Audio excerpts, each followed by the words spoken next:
Although in the 21st century, Miami is best known for fast money, stunning beaches, and Tony Montana-style rises to wealth, we'll put it that way to avoid pissing off our YouTube overlords, many folks outside of South Florida are unaware of its even more unique origins.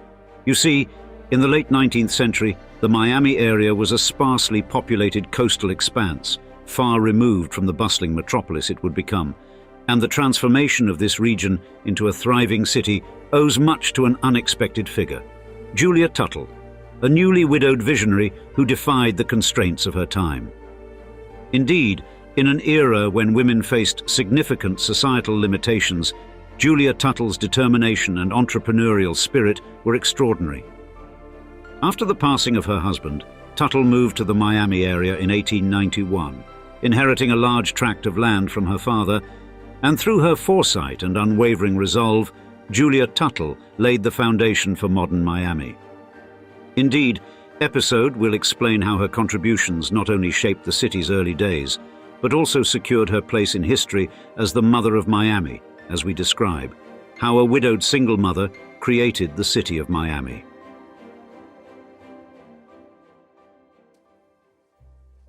Long before Julia Tuttle's vision reshaped Miami into the vibrant metropolis we recognize today, the region, then referred to as Biscayne Bay Country, was meticulously maintained by the Tequesta Indians, whose presence in southern Florida spanned over a millennium. Now the Tequesta were an indigenous people who migrated to the area and developed complex societies well before European explorers set foot on the continent. And their settlements, strategically positioned along the Miami River and the coastal islands of Biscayne Bay, showcased sophisticated urban planning with a deep understanding of the local ecosystems.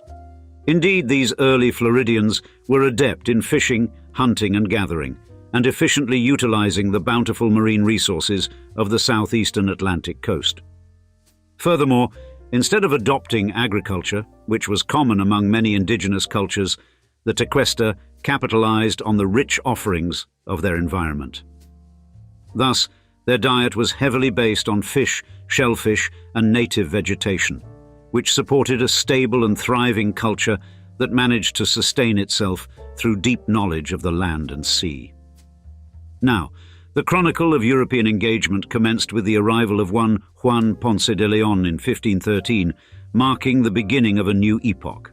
Therefore, Ponce de Leon, a Spanish explorer who had already made a name for himself through his association with the Caribbean expeditions, was possibly the first European to document the Miami area.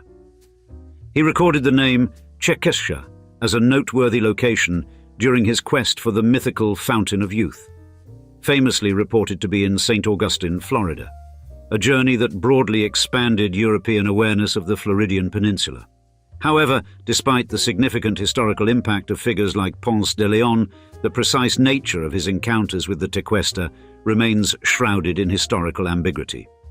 While there is no definitive record of direct interaction between Ponce de Leon and the Tequesta, the arrival of Europeans signaled the beginning of profound changes for the indigenous populations of Florida. Consequently, the Tequesta, like many native groups, would eventually grapple with the consequences of European colonization, which brought not only new technologies and trade opportunities, but also diseases and conflicts that would challenge their centuries-old way of life.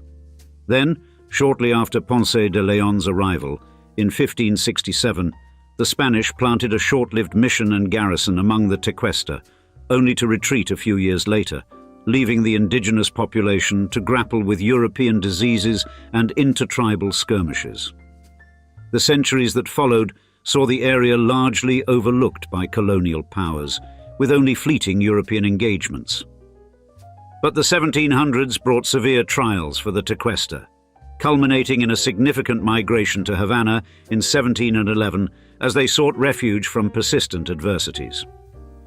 You see, as they were devastated by attacks from northern tribes and European diseases, the Tequesta turned to the Spanish in Cuba for sanctuary, hoping to escape the impacts of Spanish encroachment and resource depletion in their homeland.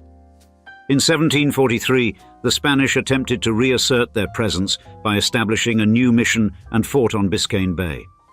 However, this effort was short-lived, crumbling within a year due to inadequate resources and limited support from Spain, highlighting the difficulties of sustaining colonial ventures in Florida's challenging conditions. Soon, the British took control of Florida in 1763 under the Treaty of Paris, initiating a shift from military to civilian governance and introducing incentives for development. For example, Samuel Tuchett received a large land grant in the Miami area in 1766, aiming to build a plantation. Yet, his plans never materialized, thwarted by the region's resistance and the lack of settlers willing to brave the harsh, isolated conditions. Thus, by the time Florida returned to Spanish rule in 1783 after the American Revolutionary War, Miami remained largely untamed and underdeveloped. It would take an unexpectedly industrious widow, Julia Tuttle, to take this barren land into one of the most vibrant cities in the world, let alone the fledgling United States. As the 19th century unfolded, Miami remained enshrouded in its natural wilderness, its potential yet untapped. And the broader geopolitical context during this period was dominated by the escalating tensions between the United States government and the Seminole tribes of Florida, resulting in two significant conflicts known as the Seminole Wars. Now, the First Seminole War, which occurred in the 1810s, began as U.S. forces, under the command of then General Andrew Jackson, pursued Seminole tribes into Spanish-controlled Florida, claiming they were harboring runaway slaves. This conflict and the subsequent Adams-Onis Treaty of 1819 led to Spain ceding Florida to the United States. Then, the Second Seminole War, from 1835 to 1842, was far more brutal and stemmed from the U.S. government's attempts to enforce the Indian Removal Act, pushing the Seminoles to relocate west of the Mississippi River. The Seminoles resisted fiercely, leading to a prolonged and bloody guerrilla war that spanned 7 years. And it was during this turbulent era that Fort Dallas was constructed in 1836 on the banks of the Miami River.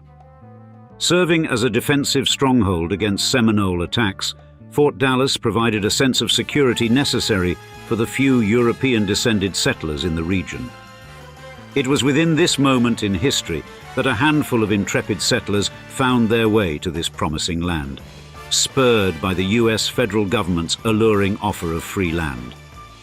Among them was a man named William Brickell, who, along with his family, settled in 1871, and on the southern banks of the Miami River, close to the site of Fort Dallas, the Brickells established a pivotal trading post and post office, laying foundational stones for what would become a bustling community.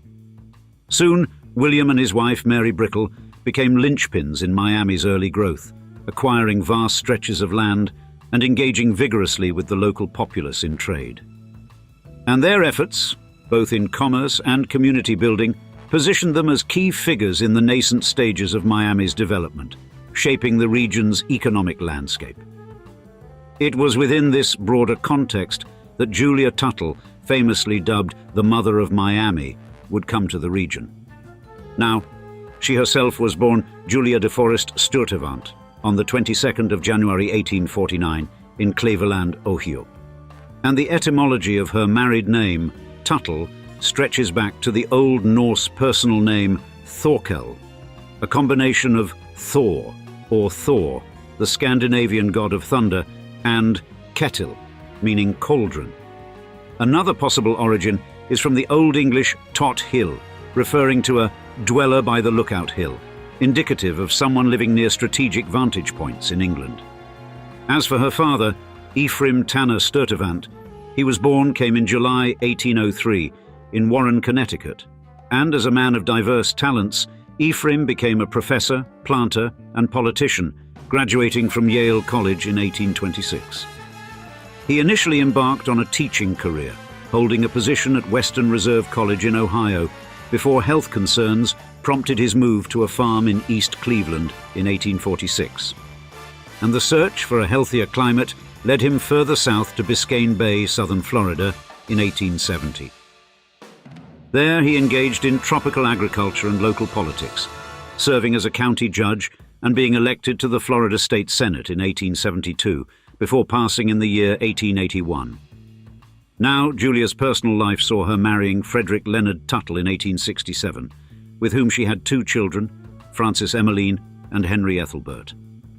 Displaying keen business sense, Julia managed her husband's affairs during his battle with tuberculosis, and her first encounter with southern Florida's Biscayne Bay region occurred in 1875, inspired by her father's aforementioned pioneering spirit as a homesteader. Captivated by the area's natural allure and potential, she made a pivotal visit, although she soon returned to Cleveland. And yet, despite her return to Ohio, like so many people who first visit Miami even today, she could not get the bright South Florida coast out of her mind, and that visit sowed the seeds of an audacious vision to metamorphose the wilderness into a bustling urban hub. Tragedy struck with Frederick's death in 1886, plunging Julia into financial uncertainty. However, the passing of her father in 1891 turned the tides, as she inherited his land holdings around Fort Dallas.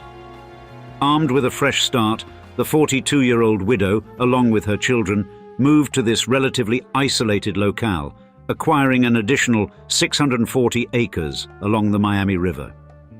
It was at this unique moment in her life, caught between massive change and uncertainty and boundless opportunity, that Julia Tuttle would take control of both her and Miami's destiny.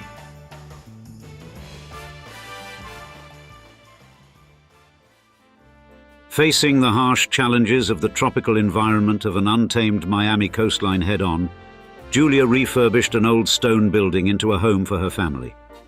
And her entrepreneurial spirit thrived as she established foundational community amenities, including the area's first bakery, dairy, and laundry, thereby laying the groundwork for the future city of Miami.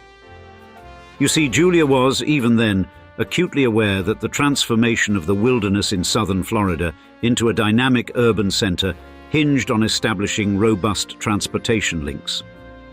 And central to her strategy was the construction of a railroad, which she rightly believed would catalyze development and facilitate sustained growth. With this objective, Tuttle approached Henry Flagler, a renowned industrialist and railroad magnate from her hometown of Cleveland. And her proposition was audacious yet straightforward. She offered Flagler a portion of her land in exchange for extending his Florida East Coast Railway to Miami. Despite the allure of her offer, Flagler initially rebuffed her, skeptical of the region's prospects. However, Julia Tuttle was not one to succumb to setbacks. With unyielding resolve, she continued to champion the potential of Biscayne Bay, sending Flagler numerous letters that highlighted the area's favorable climate and growth potential. In an inspired and strategic flourish, Tuttle dispatched a bouquet of orange blossoms to Flagler, vivid proof that her lands had remained untouched by the severe freezes of 1894 and 1895 that had ravaged other parts of Florida. This was not merely a symbolic gesture, but a pointed demonstration of the region's agricultural viability and resilience against climatic adversities. This period, known as the Great Freeze, had devastated citrus groves throughout the state, plunging local economies into distress. Yet Tuttle's land had emerged unscathed, presenting a prime opportunity. Seizing this advantage, she invited Flagler to personally visit and assess the area. With his interest finally piqued by Tuttle's persistent overtures and the tangible evidence of the land's potential, Flagler dispatched his lieutenants to the region for a thorough evaluation. And their reports were positive and ultimately swayed Flagler, convincing him of the area's promise and the prudence of extending his railway network to Miami. In February 1896, Flagler's trusted representatives, including Joseph B. Riley and the Sewell brothers, John and E.G., set foot in Miami, initiating key infrastructure projects, notably the construction of the opulent Royal Palm Hotel. By the 22nd of April 1896, a historical moment was marked as the Florida East Coast Railway finally reached Miami. This monumental event acted as the linchpin for Miami's rapid transformation. Through her strategic foresight and indomitable spirit, Julia Tuttle had not only convinced a railroad tycoon to invest in her dream, but had also laid the foundational tracks for the modern city of Miami. By 1896, the previously sparse wilderness of Miami had quickly burgeoned into a thriving community, thanks to Julia Tuttle's foresight, spurred on by the newfound ease of access and influx of visitors and investors that the railroad facilitated. And by July 28th of the same year, the male residents of the area cast their votes to officially incorporate the city of Miami, which then boasted 502 registered voters. But despite her instrumental role in Miami's founding, Tuttle faced considerable financial hardships in her later years.